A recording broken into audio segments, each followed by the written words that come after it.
Hi, this is the motor off of my 1980 Honda Express NC50, and the problem I'm having with it, the reason it's off here, normally this is a crank wind up here, and when you pull the brake it releases to start the engine.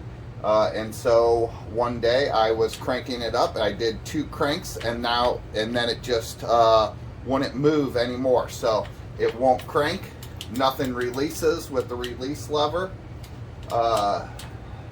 So what I'm thinking is the wind-up spring inside here is broken. But if anybody has any advice of what else I should check before I take this left side case off, please put it in the comments below. I really don't want to take this apart if I don't have to. I haven't found any real good videos of somebody taking this apart and repairing it, so if you know of one, please send me a link. All I do know is that there's, when you take this apart, I've heard that there's pieces, gears and springs that will fall apart, and then you have to figure out where they go again, and I've heard some people's had some hard times with that. So any advice on what this is, or if this is definitely a broken spring, please let me know. Thanks.